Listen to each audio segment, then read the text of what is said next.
Hi everyone, দেখো Monika kitchen রুমে সবাইকে স্বাগতম। এদিকে দেখো সিম নিয়ে নিয়েছি। সিমগুলো বড় বড় সিম হলে এরকম 2 পিস করে নেবে, আর ছোট ছোট সিম হলে গোটা রেখে দিতে পারো, দুদিকে মুখটা কেটে দিলেই হলো।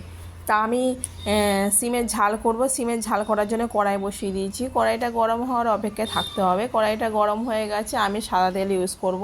আপনারা সাদা তেল ইউজ করতে পারেন, প্লাস সরষের তেল ইউজ করতে পারেন, দুটোই যে কোনো একটা তেল ইউজ করতে পারেন, কোনো অসুবিধা নেই। আমি সাদা তেল দিয়ে ইউজ করব। সাদা তেল দিয়ে ইউজ করে শিমগুলো ভালো করে দিয়ে দিলাম। শিমগুলো ভেজে নেব। শিমগুলো ভালো করে ভেজে নেব। এবার নুন আর হলুদ দিয়ে দেবো, পরিমাণ মতন দিয়ে দেবো। দেওয়ার পরে ভালো করে ভেজে নিতে হবে। শিমগুলো একদম ঢাকা দিয়ে দিয়ে ভালো করে ভেজে নিতে হবে। তো এদিকে আমার শিমগুলো ভাজা ভাজা হচ্ছে। এদিকে দেখো সাদা সর্ষে নিয়েছি, কালো সর্ষে, কাঁচা লঙ্কা, আর এদিকে ধনে পাতা। তা কালো সর্ষের ভাগটা কম নিয়েছি, সাদা সর্ষের ভাগটা বেশি নিয়েছি। আর এখানে রয়েছে তোমার ধনে পাতা আর কাঁচা লঙ্কা, সব উপকরণগুলো পেস্ট করে নেবো। আর এদিকে আমার শিমগুলো ভালো করে ভেজে নিচ্ছি। কেন শিমগুলো ভালো করে তোমরা ভেজে নেবে, ঢাকা দিয়ে দিয়ে ভালো করে সিদ্ধ মতন হয়ে যাবে। আর শিমগুলো পুরো ভাজা কমপ্লিট হয়ে যাবে, সেই সময় ওই পেস্টটা দিয়ে দেবো। এদিকে আমার ধনে পাতা, কাঁচা লঙ্কা, সাদা সর্ষে, কালো সর্ষে যে পেস্টটা বানিয়েছিলাম সেই পেস্টটা দিয়ে দেবো।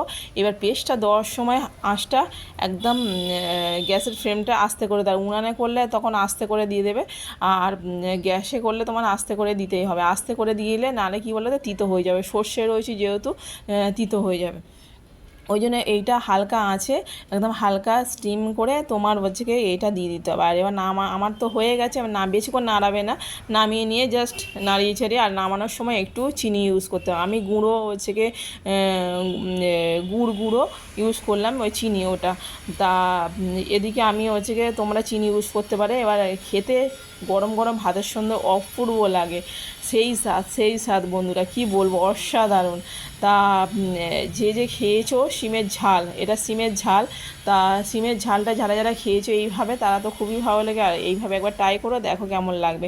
ঠিক আছে বন্ধুরা, টাটা।